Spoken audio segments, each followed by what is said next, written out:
안녕하세요. 소프리 짬뽕 알뜰 세트입니다. 고려시대 때는 복수법이라고 하여 본인이 당한 만큼 갚는 게 합법인 시절이 있었는데요. 복수는 복수를 낳고 서로 죽이고 죽는 일들이 계속 벌어지자 얼마 안가 폐지되었다고 합니다. 하지만 요즘에도 종종 사적 제재는 벌어지고 있기도 한데요. 대표적으로 예전 영상에서 소개해드렸던 정의봉의 박기서 씨 사례나 김승현 한화회장의 보복 폭행 사건 등이 있었습니다. 실제로 김승현 회장 사건이 일어난 지 얼마 되지 않은 2007년 본인의 아들이 학교 친구와 선후배들에게 여관에 감금된 채 집단으로 폭행당하자 폭행 용의자들을 불러 폭력을 행사한 아버지가 불구속 입건된 사건도 있었습니다. 아들이 학교 친구와 선배 등에게 폭행당한 사실을 경찰에 신고하였고 경찰이 수사에 나서자 학교 친구들은 아들을 불러내 대전의 한 모텔에 감금한 채 오전까지 집단 폭행했다고 하는데요. 이를 알게 된 아버지가 3명의 20대 청년들을 불러 새를 과시하며 아들을 때린 친구와 선후배를 공원으로 불러내 무릎을 꿇리고 위협, 폭행을 했다고 하는데 아버지는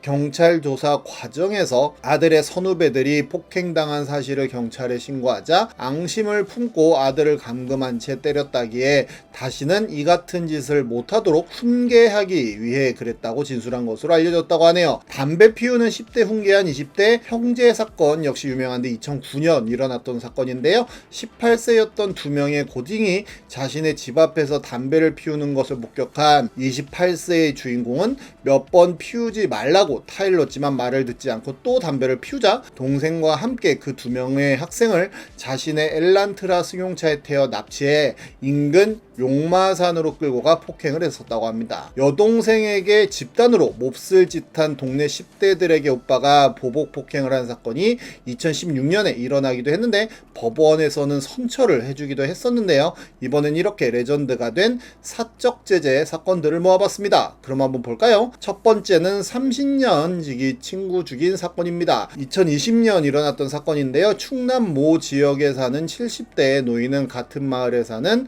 아들의 30년 지기 친구에게 내 아들이 집에 들어오지 않는다고 행방을 물었다고 합니다. 전화를 받은 아들 친구는 친구가 잘못된 것 같다고 답변을 했고 불안에 휩싸인 아버지는 곧바로 경찰에 신고하였으며 위치 추적을 한 결과 한 모텔방에서 숨져있는 아들의 시신을 발견했다고 하는데요. 범인은 바로 그 노인이 전화를 했던 그 30년 지기 친구였다고 합니다. 바로 그 친구의 여친 집으로 출동한 경찰은 극단적인 선택을 하려던 친구를 발견했고 바로 인공호흡을 하며 병원에 이송해 살려냈다고 하는데요. 여친의 집 현관문 위에서 검은 비닐봉지에 담겨있던 훼손된 아들의 신체 일부도 발견했다고 합니다. 경찰이 의식을 회복한 친구를 상대로 조사를 벌이면서 30여 년 우정이 박살난 전모가 드러났다고 하는데 그 둘은 한 마을에서 자란 고향 친구라고 하는데요. 문제는 아들이 친구 집에 놀러가 20대 여성인 친구 여친을 만나면서 시작했는데 친구는 그 20대 여성과 결혼까지 하기로 약속한 상태였다고 합니다. 그런데 아들은 친구의 여자친구를 성폭행했다고 하는데요. 결국 준강간 혐의로 기소되어 재판을 약 1개월 앞둔 상황이었는데 아들과 친구는 이 문제로 다툼을 벌여왔으며 범행 당일에도 아들이 사과하기보다 여친을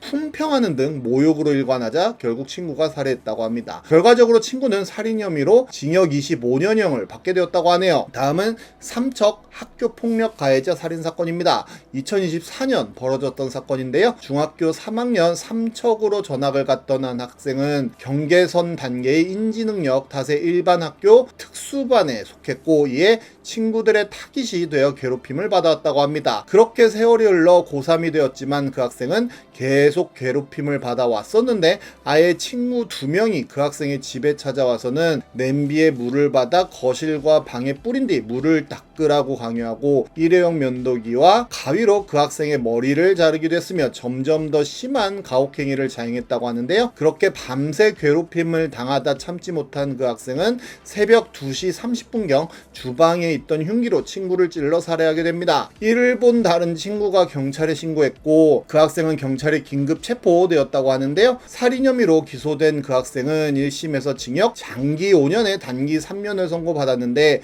2심에 들어가서는 학교에서는 많은 변호사들이 그 학생을 위해 무료 변호를 하겠다고 나서기도 했었습니다. 결국 작년에 열렸던 2심에선 징역 2년에 집행유예 5년을 선고받았다고 하네요. 그리고 그 학생을 괴롭히는데 가담했던 다른 친구와 아예 그 학생 집에 불을 지르려고 했던 또 다른 친구 역시 재판을 받게 되었다고 하는데요. 경찰에 신고를 했던 그 친구는 특수폭행 등의 혐의로 징역 7년을 선고받았다고 하며 불을 지르려고 했던 친구는 징역 4년 6개월형을 받았다고 하네요. 다음은 하루인베스트 코리아 대표 법정 피습 사건입니다. 하루인베스트 코리아는 가상화폐 예치 서비스를 운영하던 회사로 분산 투자를 통한 안정성과 높은 이자율을 미끼로 사람들을 끌어모아 가상화폐를 예치하도록 유도했었는데요. 운영 초기에는 이자도 잘 지급하는 등 건실하게 운영하는 것처럼 보였으나 2023년 6월 13일 갑작스럽게 모든 가상자산의 출금을 정지하고 사무실도 폐쇄하고는 도망갑니다. 회사 경영진 일당은 이렇게 약 1조 3,844억 원 상당의 가상화폐를 편취하였고 특가법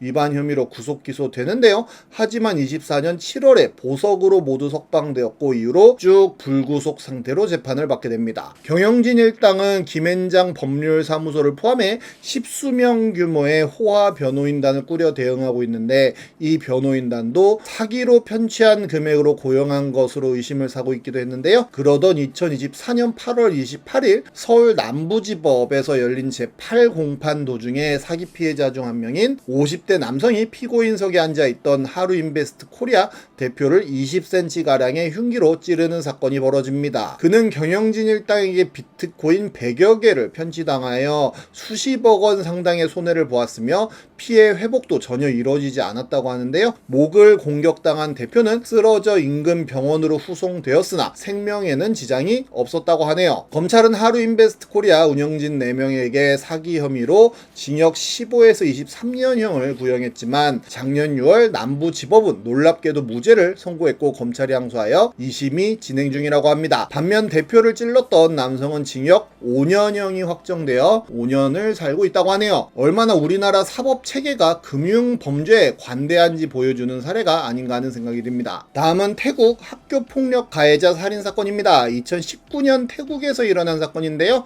한 레스토랑에서 열린 동창회에 이렇게 친구들이 모였다고 합니다. 그중 파나빠시라는 동창은 수타시라는 동창에게 학창시절 괴롭힘을 당했던 기억을 가지고 있었고 동창회 당일에 수탓에게 다가가 그때 왜 그렇게 날 괴롭혔냐 라고 따졌다고 하는데요. 하지만 수탓은 학창시절 너와 무슨 일이 있었는지 기억도 안 난다고 답했다고 합니다. 그럼에도 타나빠스는 수탓에게 거듭 사과하라고 했는데 수탓이 잊어버리자 하며 끝내 사과하지 않자 퇴역 해군 장교였던 타나빠스는 품 안에서 권총을 꺼내 수탓을 쏜 후 달아나게 됩니다. 수탓은 병원으로 옮겨졌지만 결국 숨졌다고 하는데요. 만약 수탓이 과거 일을 사과했다면 이렇게까지 일이 발생하지 않았을 것이라는 것이 학계의 정설이기도 했는데 목격자이자 동창회장인 뚜엔 끌락강은 경찰 조사에서 타나빠시 술에 취하면 종종 수탓에게 괴롭힘을 당했던 당시 화가 났었다고 말했지만 이 정도일 줄을 몰랐다고 진술했다고 하네요. 다음은 장대호 사건입니다. 2019년 8월 경기도 한강 마곡철교 남단 부근에서 팔다리가 없는 남성의 몸통 시신이 발견되어 경찰이 수사에 나서게 됩니다. 한강 이곳저곳에서 다른 몸 조각들이 발견되며 강력 범죄 수사로 전환이 되는데요. 그런데 장대호라는 범인이 직접 서울 종로경찰서를 찾아가 자수를 합니다. 장대호가 자수할 당시 서울특별시 경찰청에 먼저 들러 자수 의사를 밝혔지만 안내실 직원이 황당하게도 종로경찰서에 가서 자수하라고 안내하고 혼자 돌려보냈다고도 하는데요. 사건의 전말은 정말 어이가 없었는데 장대호는 본인이 일하던 모텔에서 지배인으로 일을 하고 있었고 2019년 오전 6시경 만취한 상태의 손님이 와서는 숙박비가 얼마냐며 반말을 하고 시비를 걸었다고 합니다. 그 과정에서 손님은 장대호의 배를 주먹으로 4번이나 치고 숙박비도 1만원 깎아달라고 진상짓을 하다가 결국 후불로 내겠다며 숙박비를 내지 않고 그냥 객실에 들어갔다고 하는데요. 장대호는 2시간 동안 분을 사귀다가 결국 참지 못하고